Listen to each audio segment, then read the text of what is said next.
Marvel Jesus just received their own card in Magic the Gathering, and it has raised a whole heap of questions about how their ability interacts with other cards. So let's go over every single interaction with Deadpool trading card. As always, let's start at the beginning and review the card and clarify exactly what it does. Deadpool trading card is a red-black 4-mana 5/3 legendary mutant mercenary hero that says, as Deadpool enters, you may exchange his text box and another creature's. At the beginning of your upkeep, you lose 3 life, pay 3, sacrifice this creature, each other player draws a card. Effectively, what we have here is the creature version of the Infinity card, Exchange of Words. But because it's a creature, it's much more powerful. The game plan with this card is to simply swap your opponent's best creature text box with Deadpool's awful one. Now that's something to clarify. What is a text box and what does that encompass? The comprehensive rules describes the text box as part of a card. The text box is printed on the lower half of the card and contains the card's rules text, reminder text, and flavor text. So Deadpool only swaps this part of the card and not things like type line, power and toughness, and loyalty.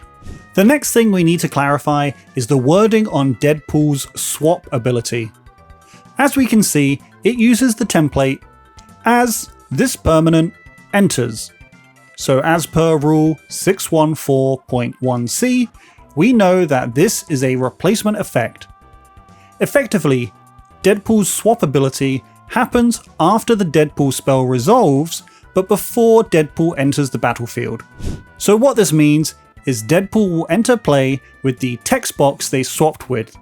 So they'll trigger the enter the battlefield ability of the card they swapped text boxes with. The easiest card to compare Deadpool with is Clone.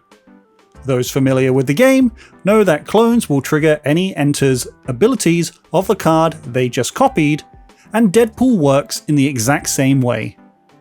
There's one special case that's a bit advanced, but we'll leave that one till the end. The final thing I want to mention about the text box swap ability is swapping with cards that have abilities that mention the name of a card. Things like the regenerate ability on Wolverine Best There Is, and the shuffle ability on Ulamog the Infinite Gaia. It's really important to understand that these names are simply shorthand for this game object, as per rule 201.5. These names are not explicitly referencing cards called Wolverine or Ulamog. The rules then go on to explain if a card with an ability like the one on Wolverine Best There is gained by another card, for example, Marvin the Murderous Mimic, when the second card gains that ability, the name on the ability should be treated as the name of the second card. Now this rule is not to be confused with cards that specifically reference a card with a certain name.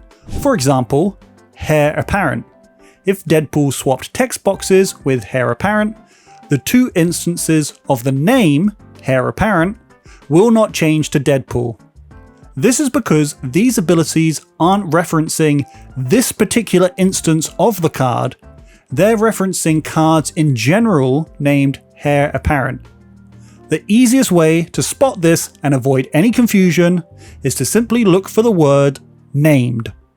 Okay, now we understand the surface of this ability, let's dive into some interesting interactions that you might come across. Starting with clones. Let's say we had a Deadpool that swapped text boxes with a Llanowar elf. If we then cast Spark Double, copying the Deadpool, what would Spark Double look like when it enters the battlefield? Well, firstly, we need to understand what type of effect Deadpool's first ability is. We know it's a replacement effect, but it also changes the printed text on the card. So that means we're dealing with a continuous effect, so that means, yes, that's right, we've got to talk about layers. Deadpool's first ability is a text-changing effect, and if we look at the layers list, that occurs on layer 3. Now copy effects, like what we've seen on Clone, they apply in layer 1. This is important to understand, as when we look to apply the layers, we always apply them in order of the layers list from top to bottom. So in the case of our example, when we apply Spark Double's copy effect, that happens before Deadpool has swapped text boxes. So all that means is that Spark Double will enter as a non-legendary copy of the original base Deadpool with no Llanowar ability.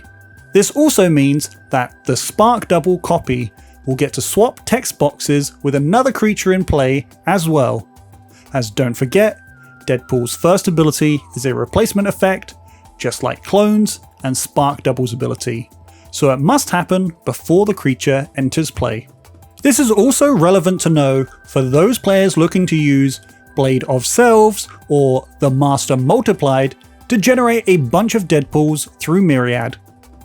No matter what Deadpool's text box is, the Myriad copies will always enter as base copies of Deadpool. But just like with Spark Double and Clone, you'll be able to use those tokens to swap text boxes with your opponent's creatures. Now, unless you have the Mastered Multiplied, Mirror Box, or Mirror Gallery, after those tokens enter, you'll have to put them in the graveyard due to the legendary rule. And it's here, it's worth pointing out, that once Deadpool swaps text boxes with a creature, that swap lasts indefinitely. The only way to give a creature its text box back is for it to change zones. So if your creature has its text box stolen, you can use a card like Cloud Shift to blink your creature to give it back its original text box. Again, it's worth noting that doing this won't change Deadpool's text box back. They'll still have whatever ability they've stolen. And before I forget, if you use Deadpool's swap ability with a clone that's a copy of something else, Deadpool will get the text box of whatever the clone had copied. This is thanks to layers and timestamps. Let's move on to some more creature examples. If Deadpool swaps text boxes with a creature that's mutated, they get the original creature's text box plus all the mutated abilities it had. And the mutated creature is left with Deadpool's text box. Mutated creatures are treated as a single creature, just like melded creatures. A creature that Deadpool would love to swap with is any of the enduring creatures from Duskmourn. They have the special ability that if they die, they return to the battlefield and become an enchantment. If Deadpool has this ability when they died, they would indeed return to the battlefield as an enchantment, but as they entered, they would once again be able to swap text boxes with another creature. As we previously mentioned, Deadpool only swaps text boxes, so he'll still be an enchantment and not a creature when they re-enter. If Deadpool swaps with a creature or permanent that has transform, and then a spell or ability instructs Deadpool to try and transform, as per Rule 701.28c, because Deadpool isn't a transforming double-faced card, nothing will happen. One of the final things we need to look at is CDAs, Characteristic Defining Abilities. Characteristic Defining Abilities are just that, abilities that define certain characteristics of a card. There's the CDA keywords of Changeling and Devoid, and then there's simple statements like the ones on Transguild Courier and Veteran Adventurer. I think the two most well-known CDAs are the ones on Tarmogoyf and Lord of Extinction. It's pretty self-explanatory what happens when Deadpool swaps with creatures with the keyword CDAs and statements, but what about the creatures with Power and Toughness CDAs? If Deadpool swaps text boxes with Lord of Extinction, Deadpool will now have Power and Toughness equal to the number of cards in all graveyards. And because nothing is defining the Power of Toughness of Lord of Extinction, by default, they'll become a 0/0 and will be put into the graveyard when state-based actions happen. If Deadpool swapped with Tarmogoyf, you guessed it, Deadpool's power would be equal to the number of card types among all cards in all graveyards, and its toughness is equal to that number plus 1. The Goyf would be a 0-1 in this case with Deadpool's ability, and that's purely thanks to the 1 on Tarmogoyf's toughness indicator.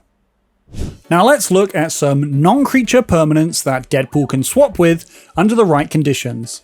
Starting with Planeswalkers. Let's say you control a Kaito Bane of Nightmares, which says, during your turn, as long as Kaito has 1 or more loyalty counters on him, he's a 3/4 ninja creature and has hexproof. And then, during your turn, I flash in Deadpool thanks to Teferi, Mage of Zhalfir, and then I use Deadpool's ability to swap with Kaito, because remember, Deadpool's ability doesn't target. What would Deadpool and Kaito look like? As I mentioned earlier, Deadpool only swaps text boxes with Kaito, so that would only include the portion of the card that has Kaito's passive and loyalty abilities. It would not swap types or give Deadpool a starting loyalty. So after Deadpool enters, there'll still be a legendary creature mutant, mercenary hero, that's a 5/3 with 3 loyalty abilities. Kaito, on the other hand, will simply be a legendary planeswalker with some amount of loyalty, no loyalty abilities, and Deadpool's text box instead. When the turn passes back to me, I can activate one of the loyalty abilities on Deadpool by paying the loyalty cost, remembering here that as soon as Deadpool has a loyalty counter placed on them, they'll become a 3/4 ninja with hexproof, thanks to that passive. Now when creatures get Planeswalker loyalty abilities, there's some rules to keep in mind. You can still only activate 1 loyalty ability per permanent with loyalty abilities per turn, and because Deadpool is still a creature and not a Planeswalker, they won't lose loyalty when they take damage and won't be put into the graveyard when they have 0 loyalty. Enchantments, artifacts, and lands work exactly how you think. Although notably, if Deadpool swaps with an equipment, he can't equip himself to other creatures, and because Deadpool themselves is not equipped to anything, they won't trigger any abilities that says when equipped creature attacks. And besides the bestow creatures, auras never stick around long enough for Deadpool to swap abilities with them, so don't worry about that.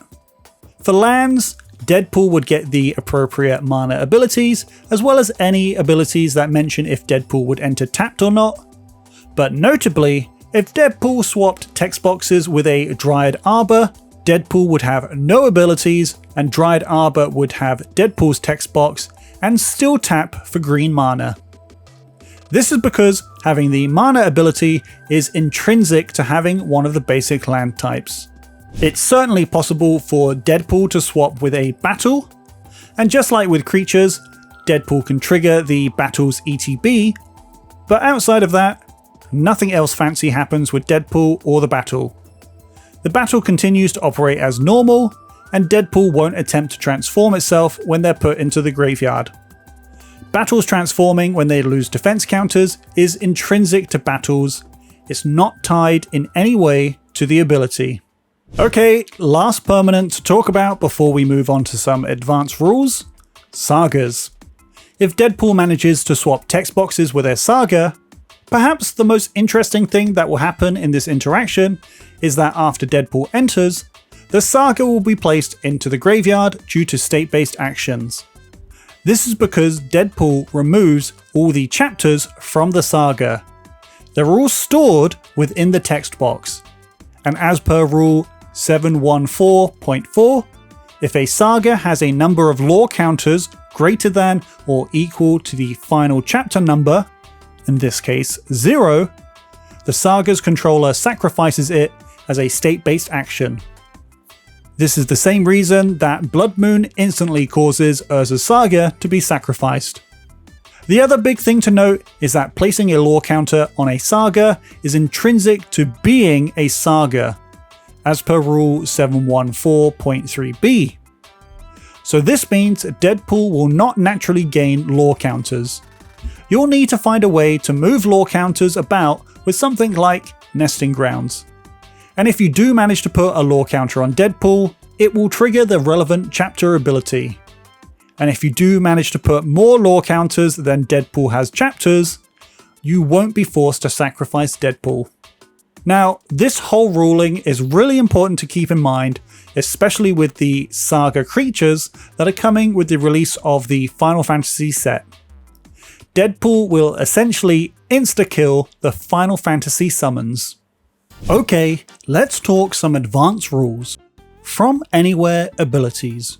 One of the most interesting interactions I've seen is Deadpool and his interaction with the 3 original Eldrazi Titans. And this seems to trip a lot of people up. We know that if Deadpool swapped text boxes with a creature that had a dies or leaves the battlefield ability, they would trigger when they died or left the battlefield. This is because of Rule 603.10a, which basically says the game can look back in time to see if anything needs to trigger when something is put into the graveyard. This is the same reason that Blood Artist triggers for all the creatures dying, including itself, when someone casts Wrath of God.